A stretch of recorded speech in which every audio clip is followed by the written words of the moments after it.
पिछले 2 दिन से हम आपको चाय पर लगातार आमंत्रित करते हैं और फिर आपको बिना चाय पिलाए ही चले जाते हैं।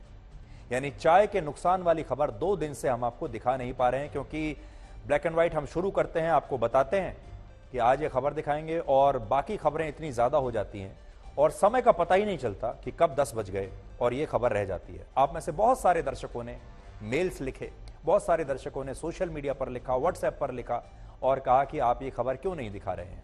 लेकिन आज चाय पर यह चर्चा आपके साथ जरूर होगी, इसलिए चाय के जितने भी शौकीन लोग हैं, खास तौर पर दूध वाली चाय के, ये खबर उनके लिए है। उन लोगों के लिए है जो दूध वाली चाय के बहुत शौकीन हैं, क्योंकि एक नई रिसर्च में पता चला है कि दूध वाली चाय को अधिक मात्रा में पीने से आपकी थकान मिटने की बजाय और बढ़ जाएगी।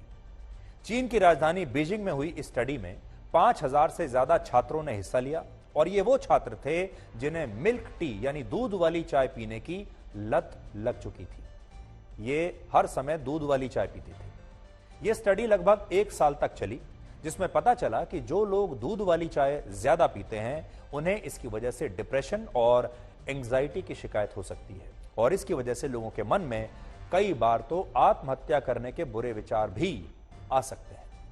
इसके अलावा इस स्टडी में मिल्क टी के साथ बबल टी और मसाला टी की लत को भी मानसिक स्वास्थ्य के लिए हानिकारक माना गया। आप में से बहुत सारे लोग मसाला चाय के भी बड़े शौकीन हैं, तो वो लोग भी सावधान हो जाएं। हमारे देश में बहुत सारे लोग ऐसे हैं जो ये सोचते हैं कि मसाला चाय उनका सिरदर्द भगा सकती है, उन्हें तरोताजा कर सकती है।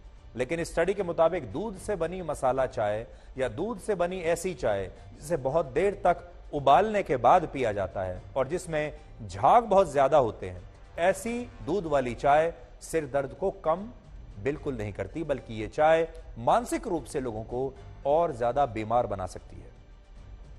मिल्क टी का मतलब होता है चाय की पत्तियों को दूध और पानी में उबालकर पीना, और जब आप मिल्क टी पीते हैं, दूध वाली चाय पीते हैं, तो आपको यह नहीं पता होता कि इसमें कैफीन भी होता है।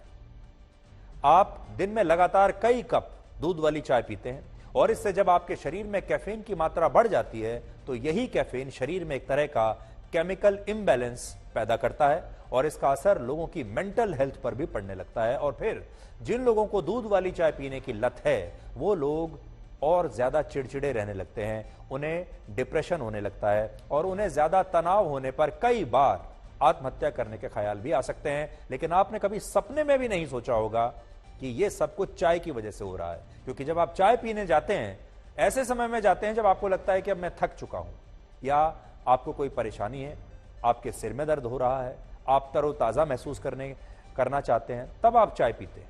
लेकिन यह चाय उल्टा काम कर रही है। इसके अलावा स्टडी के मुताबिक मिल्क टी पीने वाले हर 1000 में से 1 व्यक्ति को आत्महत्या करने के ख्याल आ सकते हैं और दूध वाली चाय की लत आपके दिल को भी कमजोर बना सकती है। यह स्टडी जो अभी तक मैंने आपको बताई, ये तो बीजिंग में हुई थी। अब देखिए, अमेरिका की ब्राउन यूनिवर्सिटी के मुताबिक दूध वाली चाय के हर कप में 40 मिलीग्राम कैफीन होता है, जो न सिर्फ स्लीप पैटर्न को बिगाड़ देता है, यानी आपके जो सोने की जो पूरी व्यवस्था है उसे बिगाड़ देता है, बल्कि इससे आपको हृदय रोग समेत कई और बीमारियां भी हो सकती हैं। इसके अलावा जो लोग ठंडी चाय को दोबारा गर्म करके पीते हैं, कई बार आपने देखा होगा हम अपनी रसोई में चाय बनाते हैं, 1 कप पीते हैं, फिर वो चाय पतीली में रहती है या पैन में रहती है और फिर हम उसको दोबारा गर्म करके पीते हैं। बहुत जगह जब आप जाते हैं स्टॉल में या किसी दुकान पर, चाय हमेशा पतीले में चढ़ी रहती है, पैन में उबलती रहती है और उसी उबलती हुई चाय में से वो आपको चाय पिलाता रहता है। तो जो लोग चाय को दोबारा गर्म करके पीते हैं या जो लोग सुबह उठते ही चाय पीते हैं, उन्हें ब्लड प्रेशर, अल्सर, डिहाइड्रेशन और हड्डियां कमजोर होने की शिकायत भी इस चाय की वजह से हो सकती है। और हमारे देश में जिन लोगों को चाय पीने की आदत पड़ चुकी है, लत पड़ चुकी है, उन्हें शायद यह पता ही नहीं होगा कि टी बोर्ड ऑफ इंडिया ने कुछ समय पहले एक एडवाइजरी जारी की थी जिसमें यह बताया गया था कि बाजार में मिलावटी चाय की पत्तियां भी अब बेची जा रही हैं, जिन्हें खुशबूदार बनाने के लिए, उसका रंग और ज्यादा खूबसूरत बनाने के लिए सिंथेटिक कलर्स और केमिकल्स का भी इस्तेमाल किया जाता है। और अगर आप ऐसी चाय पत्ती की चाय बनाकर पी रहे हैं तो इससे आपको कैंसर भी हो सकता है। इसलिए यह भी देख लीजिए कि आप जो चाय की पत्ती ला रहे हैं वो अच्छी क्वालिटी की हो, वो मिलावटी ना हो। सबसे ज्यादा खतरनाक बात यह है कि हमारे देश में ज्यादातर लोग दूध वाली चाय ही पीते हैं। आज भी अगर आप जाएंगे, देश में ज्यादातर लोग दूध की चाय पीते हैं। एक सर्वे के मुताबिक भारत में चाय पीने वाले लोगों में 80% लोग ऐसे हैं जो नियमित रूप से सिर्फ दूध वाली चाय पीना ही पसंद करते हैं, और इस चाय को भी वो काफी देर तक उबाल कर पीते हैं ताकि चाय लाल हो जाए, जबकि चाय को ज्यादा देर तक उबालना खतरनाक माना गया है। भारत के ज्यादातर घरों में चाय बनाने के लिए पानी और दूध के साथ चाय की पत्ती को उबाला जाता है। आपके घर में भी ऐसा ही होता होगा, लेकिन अलग अलग स्टडीज कहती हैं कि चाय को 5 मिनट से ज्यादा अगर उबाला गया तो इससे चाय की पत्तियां काफी हद तक नष्ट हो जाती हैं और फिर यह चाय आपके शरीर के लिए खतरनाक बनती चली जाती है। भारत में जो लोग चाय के शौकीन हैं, उन्हें यह बात शायद पता नहीं होगी कि दुनिया के ज्यादातर देशों में आज भी दूध वाली चाय यानी मिल्क टी नहीं पी जाती, और ईरान में तो दूध वाली चाय को अशुभ माना जाता है, और चाय जब अस्तित्व में आई थी तब भी इसका दूध से कोई वास्ता नहीं था। ऐसा माना जाता है कि चाय की खोज आज से करीब 5000 वर्ष पहले चीन में हुई थी। उस समय चीन के इतिहास के दूसरे सम्राट शेन नोंग अपनी सेना के साथ किसी दूर दराज के इलाके में कुछ देर के लिए जंगल में रुके, क्योंकि उन्हें पानी को उबालकर पीने की आदत थी। इसलिए जब उनके सेवक उनके लिए पानी उबाल रहे थे, तभी पास ही में मौजूद एक पेड़ से कुछ पत्तियां उस पानी में गिर गईं, और इस पानी का जो रंग है वो बदल गया, पानी का रंग ब्राउन हो गया। लेकिन जब सम्राट ने इसे उबला हुआ पानी समझकर पी लिया तो उन्हें इसका स्वाद कुछ अलग लगा, और यह स्वाद उन्हें बड़ा पसंद आया, और इसे पीने के बाद उन्हें बड़ी ताजगी भी महसूस हुई। और कहा जाता है कि यहीं से चीन में चाय की परंपरा शुरू हुई, और चीन में इसे चा कहा जाता है। हम तो चाय कहते हैं, वहां इसे चा कहते हैं। भारत में चाय का प्रवेश सैकड़ों वर्ष पहले सिल्क रूट के जरिए हुआ था, लेकिन औपचारिक रूप से भारत के लोगों का चाय से परिचय अंग्रेजों ने करवाया था। अंग्रेजों ने ही सबसे पहले वर्ष 1830 के आसपास, 1830 के दशक में भारत में चाय के बागान लगाने की शुरुआत की, और अंग्रेज भी बिना दूध वाली चाय ही पीते थे। लेकिन भारत में धीरे धीरे दूध वाली चाय पीने का एक ट्रेंड बन गया, क्योंकि अंग्रेज इस चाय को रेलवे स्टेशन पर आकर बेचा करते थे, और रेलवे स्टेशन से ही यह चाय पूरे देश में, पूरे भारत में फैलती चली गई। आज भारत में औसतन हर व्यक्ति सालाना 250 कप, 250 कप और हर महीने 21 कप चाय पीता है, और यह हम आपको पूरे देश के लोगों का एक औसत बता रहे हैं। पूरे वर्ष में एक औसत व्यक्ति 250 कप चाय पीता है। अगर आप वैसे देखेंगे तो कुछ शहरों में लोग दिन में 5 से 6 कप चाय भी पीते हैं, और आज चाय के उत्पादन के मामले में भारत पूरी दुनिया में चीन के बाद दूसरे स्थान पर है। हम ये नहीं कह रहे कि आपको चाय नहीं पीनी चाहिए। अगर आप सीमित मात्रा में चाय पीते हैं, और अगर आप चाय बनाने का सही तरीका जानते हैं, यानी चाय बनाने की जो सही विधि है उसके अनुसार अगर आप चाय बनाते हैं, तो आपको डरने की कोई आवश्यकता नहीं है। हम यहां स्पष्ट करना चाहते हैं कि हम ये नहीं कह रहे कि चाय पीने से ही आप बीमार हो जाएंगे या ये चाय आपके लिए खतरनाक है।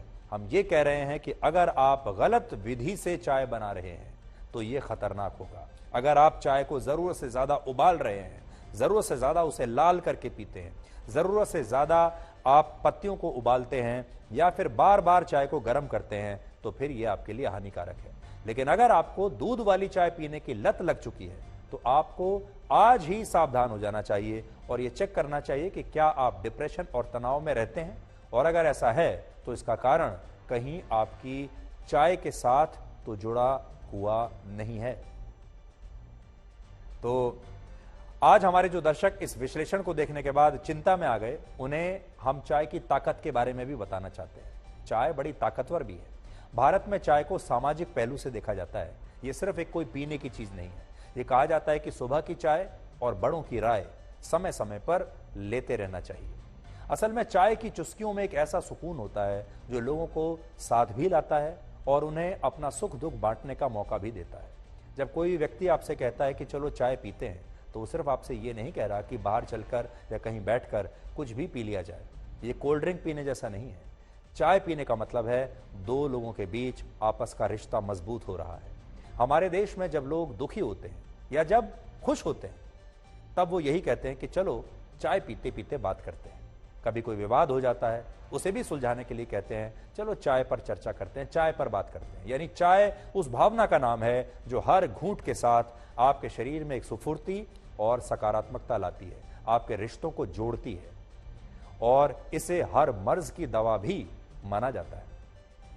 आप ये भी कह सकते हैं कि कॉफी अगर शरीर है तो चाय भारत की आत्मा है, और इसीलिए हमारे देश में कहा जाता है कि कॉफी पर सिर्फ दुनियादारी की रस्में निभाई जाती हैं, लेकिन रिश्ते तो आज भी चाय पर ही बनते हैं। और आज भी हमारे देश में शादियां चाय पर चर्चा करते करते पक्की हो जाती हैं। लड़कियां लड़कों से कहती हैं कि आज मेरी मम्मी ने तुम्हें चाय पर बुलाया है, कॉफी पर नहीं। इसलिए जो बात चाय में है वो कॉफी में कभी नहीं आ सकती, क्योंकि चाय में जो प्यार है, चाय में रिश्ते मजबूत करने की जो ताकत है, चाय में जो भावनाएं हैं, चाय में जो प्यार मिला होता है, वो किसी और पेय पदार्थ में हो ही नहीं सकता। हमारे देश में रिश्वत भी चाय पानी के नाम पर मांगी जाती है, और चाय भारत के करोड़ों लोगों की दिनचर्या का हिस्सा है, जिस पर चर्चा करते हुए बड़े बड़े मसले हल हो जाते हैं। इसलिए हम आपसे यही कहेंगे कि आप चाय पीते रहिए, लेकिन इसके साथ ही सावधान भी रहिए, और इसकी लत कम से कम अपने आप को मत लगने दीजिए।